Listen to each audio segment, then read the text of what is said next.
अजीत डोवाल, एक ऐसा नाम जिसके पीछे पड़ी थी पूरे पाकिस्तान की खुफिया एजेंसी आईएसआई।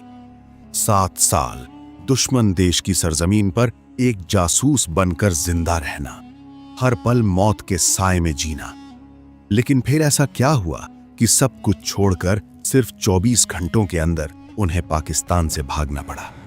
उन आखिरी 24 घंटों में आखिर हुआ क्या था? बात है उस दौर की जब भारत और पाकिस्तान के बीच तनाव अपने चरम पर था। 1971 की जंग का जख्म पाकिस्तान के दिल में अभी भी ताजा था। बांग्लादेश अलग देश बन चुका था, पाकिस्तान टूट चुका था और इसी वजह से आईएसआई को और भी खतरनाक बना दिया था। आईएसआई अब सिर्फ एक इंटेलिजेंस एजेंसी नहीं थी, वो बदला लेना चाहती थी हर हाल में। उसके निशाने पर था भारत और भारत के अंडरकवर एजेंट्स। तब इंटेलिजेंस ब्यूरो ने एक मिशन तैयार किया, एक ऐसा मिशन जो पहले कभी नहीं हुआ था। किसी भारतीय ऑफिसर को सालों तक पाकिस्तान में रहना था, वहां की जनता के बीच, वहां की सेना के पास, आईएसआई के साए में। और यह काम दिया गया अजीत डोवाल को। लेकिन यह मिशन एक्सेप्ट करना आसान नहीं था।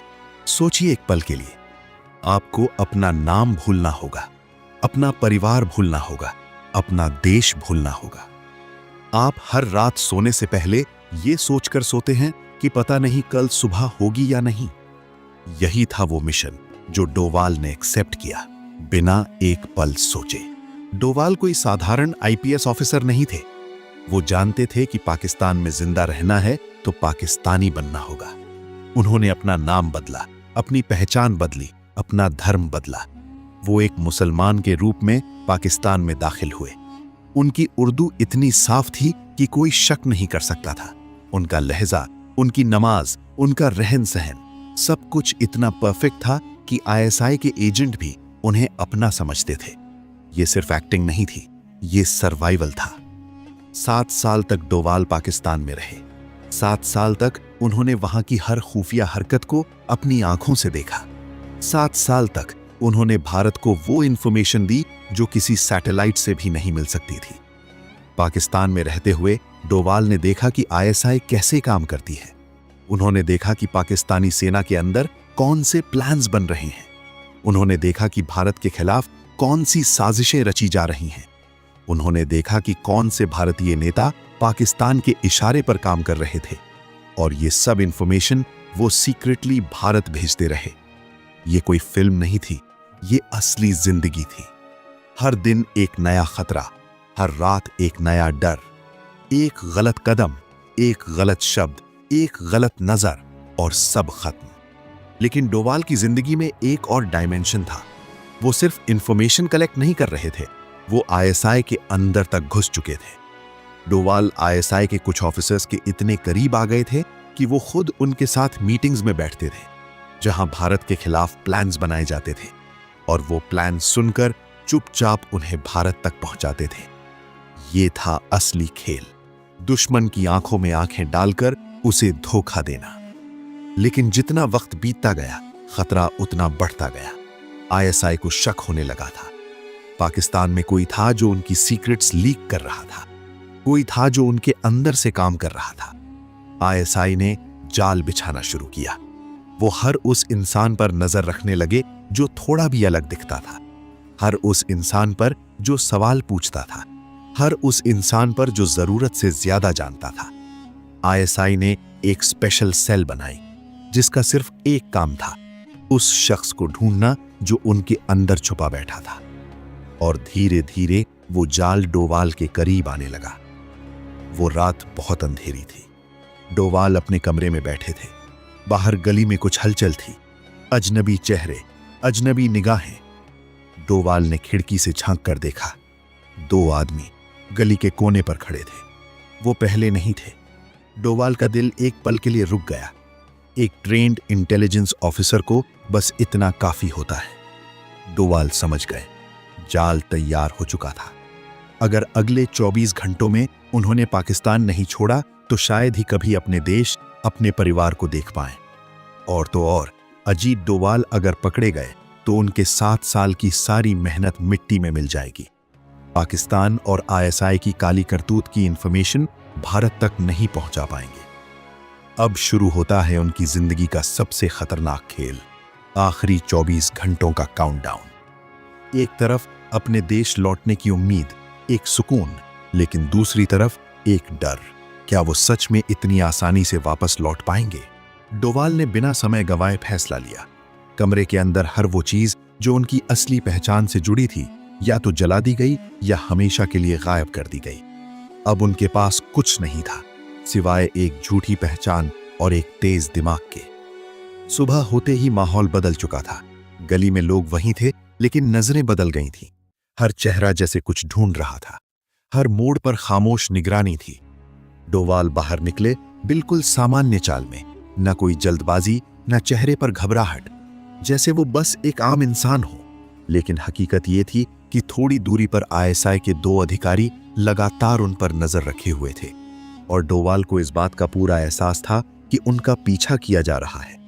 इसके बावजूद उन्होंने अपनी चाल नहीं बदली, न पीछे मुड़े, क्योंकि वो जानते थे कि डर दिखाना सबसे बड़ी गलती होगी। आगे बढ़ते बढ़ते वो एक भीड़ भाड़ वाले इलाके में पहुंचे, जहां लोगों की आवाजाही, शोर और हलचल ने माहौल को पूरी तरह बदल दिया।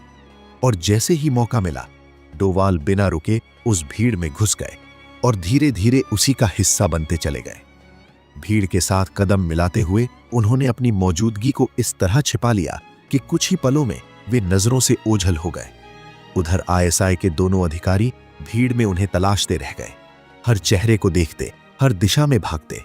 लेकिन तब तक बहुत देर हो चुकी थी, क्योंकि डोवाल उस भीड़ से काफी आगे निकलकर कराची की तंग गलियों में प्रवेश कर चुके थे, जहां सकरी पगडंडियां, मुड़े हुए रास्ते और अंधेरे कोने उन्हें छिपने का मौका दे रहे थे। कुछ समय बाद वे एक तय जगह पर पहुंचे, जहां उनकी मुलाकात एक दूसरे भारतीय जासूस से हुई। दोनों की नजरें मिली और बिना किसी शब्द के वे एक दूसरे की स्थिति समझ गए। उस एजेंट ने तुरंत एक कागज डोवाल के हाथ में थमाया, जिसमें एक खुफिया रास्ते, एक गुप्त सुरंग का संकेत था, जिससे वे पाकिस्तान की सीमा पार कर सकते थे। समय कम था, इसलिए दोनों ने बिना कुछ कहे एक खामोश अलविदा कहा और अलग हो गए। अब डोवाल अकेले थे और सूरज ढलते ही वे उस सुनसान इलाके की ओर बढ़े, जहां एक जर्जर इमारत के भीतर उस सुरंग का मुंह छिपा हुआ था। अंदर प्रवेश करते ही घना अंधेरा, नम दीवारें और घुटन भरी हवा उनका इंतजार कर रही थी। उन्होंने बिना रुके नीचे उतरकर उस सकरी सुरंग में आगे बढ़ना शुरू किया, जहां कई जगह झुककर और घुटनों के बल चलना पड़ रहा था। हर कदम पर खतरा था, क्योंकि ऊपर दुश्मन उनकी तलाश में था और नीचे वे जिंदगी और मौत के बीच संतुलन बनाए हुए थे। काफी देर की कठिन यात्रा के बाद उन्हें दूर एक हल्की रोशनी दिखाई दी, जो उम्मीद की तरह चमक रही थी, और अंततः वे उस सुरंग के दूसरे छोर तक पहुंचे। बाहर कदम रखते ही उन्हें एहसास हुआ कि हवा, मिट्टी और माहौल बदल चुका है। वे अब पाकिस्तान की सीमा पार कर चुके थे, सुरक्षित थे, जबकि उधर आईएसआई के अधिकारी अब भी उनकी तलाश में भटक रहे थे। ये समझ ही नहीं पा रहे थे कि वो शख्स कब, कैसे और कहां उनकी आंखों के सामने से गायब हो गया। अजीत डोवाल 7 साल बाद जिंदा, सुरक्षित और अपने साथ लाए पाकिस्तान के सबसे गहरे राज। डोवाल जो इंफॉर्मेशन लेकर आए थे, उसने भारत की इंटेलिजेंस हिस्ट्री बदल दी। आईएसआई के अंडरकवर एजेंट्स की लिस्ट, पाकिस्तान के सीक्रेट मिलिट्री प्लान्स, वो नेटवर्क्स जो भारत में अंदर से काम कर रहे थे, वो नाम जो किसी को नहीं पता थे। ये सब इंफॉर्मेशन इतनी वैल्यूएबल थी कि अगले कई सालों तक भारतीय इंटेलिजेंस एजेंसीज इसका इस्तेमाल करती रहीं। लेकिन ये कहानी यहां खत्म नहीं होती। 2005 में डोवाल इंटेलिजेंस ब्यूरो के डायरेक्टर बने, भारत की डोमेस्टिक इंटेलिजेंस का सबसे बड़ा पद। और 2014 में जब नई सरकार आई, तब प्रधानमंत्री नरेंद्र मोदी ने उन्हें बुलाया और उन्हें दिया गया नेशनल सिक्योरिटी एडवाइजर का पद। वो इंसान जो कभी पाकिस्तान की गलियों में अपनी पहचान छुपाकर चलता था, आज देश की सुरक्षा का सबसे बड़ा चेहरा था। एक पहाड़ी गांव से निकलकर देश की सबसे बड़ी कुर्सी तक ये सफर आसान नहीं था, लेकिन डोवाल ने कभी आसान रास्ता चुना भी नहीं।